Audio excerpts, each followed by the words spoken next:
Okay, hello everyone and welcome to Laura's Shelf. Today we are talking about camping with babies, and I'll do another little bit about long distance drives with babies.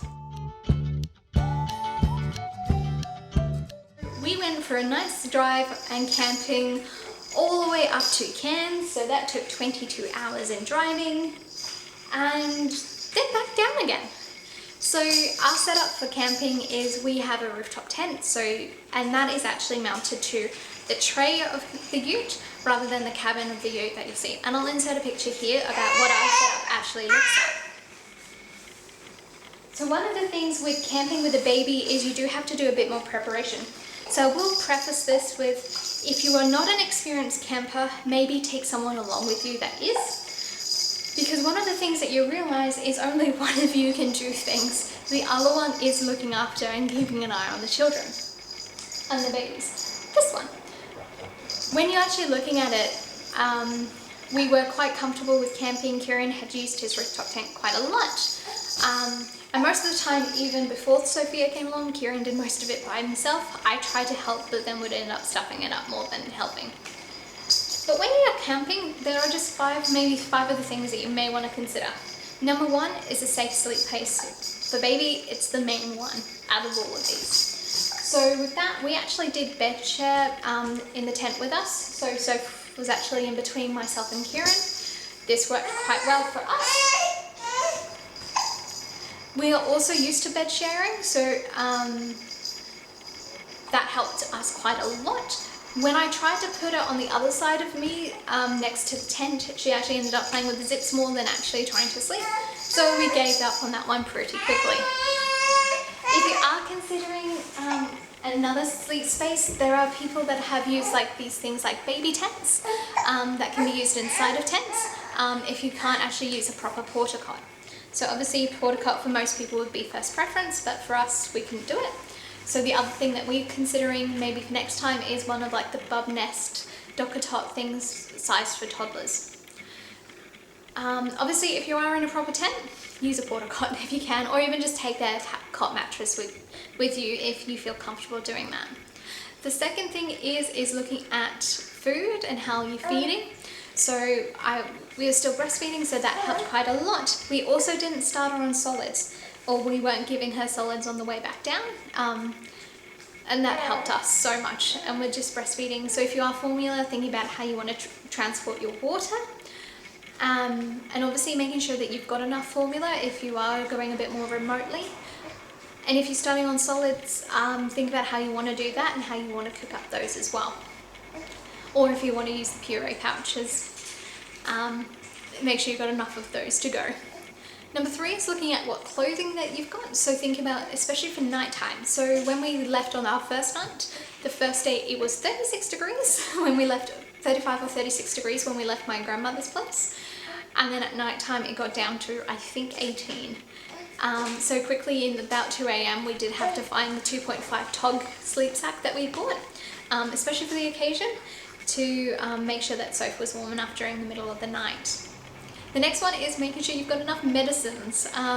We actually had to sort this out because our paracetamol was just about to go out of date. It was about to expire, so we had to make sure before we left that we had the paracetamol we needed. And then because she started teething on the very first day of the drive, we had to have a quick stop in Townsville to go and buy some teething gel. So that wasn't too bad for us because it was actually, we were traveling through so many main towns, but if you are going a bit more remotely, just make sure you've got enough of those. The last one is making sure that you've got a safe place for your baby to actually just have a play around in and just keep safe when you're at the campsite. So we had Soph in the bouncer. That worked quite nicely, but next time we won't be able to use it because she is now at the top end of the weight limit for that bouncer that we've got. So next time we're going to be looking at getting one of the playpens and putting down some foam matting to make sure that that's nice and soft for her.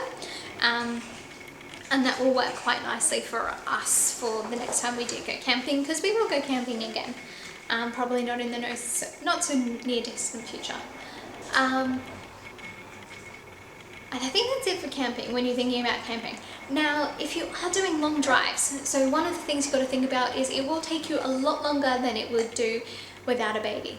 So just in the stop itself, you will take, normally you can do 5 minutes where you're both going to the toilet at the same time and then both coming back to the car nearly at the same time, and you're off again. Stops with the baby means you've got, one of you has to go in, then the other, then you've got to feed the baby, and then you've got to change the baby. So that can take a minimum of 20 minutes just to do all of that. So every stop will take a minimum of 20 minutes. The next thing is looking at how to keep your baby entertained. So we had probably 4 or 5 toys that we did on rotation. So 3 of them were just like a caterpillar, and the very hungry caterpillar, they would make noise. One had a tummy time mirror from KiwiCo that we got in one of her boxes. And then the other 2 we did as teethers, especially on the way back down. Just because, yes, she was teething. The other thing you probably want to think about is when you're stopping, how to have a safe place as well for your stops. And I'm just going to check my notes. And with those stops, you will be stopping every hour and a half to 2 hours. So with the stops, what would happen is we would leave in the morning just before Soph would have a nap. She would then be awake for about 15-20 minutes to half an hour. She would sleep for half an hour during the day. Very first morning she might do an hour nap, and then it would be, she'd sleep for half an hour. Then between half an hour after that and 40 minutes, we would then have to try and stop to get her, just give her some hugs, see what she's doing, and that would be our day. When you are doing all those stops, we did swap drivers as well. So I did sit in the back, or Kieran sat in the back while the other one was in the front driving. Obviously next time, if we do this a bit again, we will possibly have a second, so that just can't work. So I don't know how we're going to do that one next time. But keeping them entertained was one of the big things. Keeping Sophia entertained was one of the big things. Also looking at teething while you're doing a long drive. It is bad, but it can be done. Have no fear, it will be okay. We're quite lucky that Sophia is a pretty chill baby, except when she's really upset. So because of that, we didn't actually have too many issues. So she did have a little bit of pain when she was in the car. I will give her some of the teething gel at stint 1 and stint 3, and that would be enough. And that would be the only times I would give her the teething gel during the day. It is a little bit harder. I didn't expect her to be teething. It was kind of just like, haha, wouldn't it be funny if she stopped teething on the drive home? She did, and that's okay. But what happened is we kind of learned a little bit about that, about how we actually need to do things, but also just how to take our time. The long drives do break them up a little bit more than what we did, so we did a lot of pack up, put down, well, put up, pack down, put up, pack down. And by I mean Kieran. Kieran did a lot of that, and that got very tiring after a while. So in hindsight, we probably should have thought about where we wanted to do 2 night stops, because that would have just given us a bit of time. It would have just relaxed us all, and that would have been all good. But no matter what, both of these can be done. So camping with a baby and long distance drives with the baby can be done. It just takes a little bit more planning, takes a little bit more patience, but it is very worthwhile. She's come out of it really well, probably better than a lot of other babies, so I'm quite lucky. We are quite lucky there. It did help that we do bed share, so for the tent part aspect, that helped there for us. We will be going camping again. We will probably not be going on a long drive again. Probably the furthest we'll go is back up to my grandmother, which is about 3 hours away.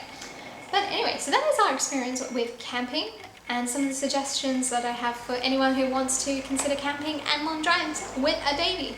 It can be done, and enjoy and have fun with it. It is a little different, but do it. It's worth it.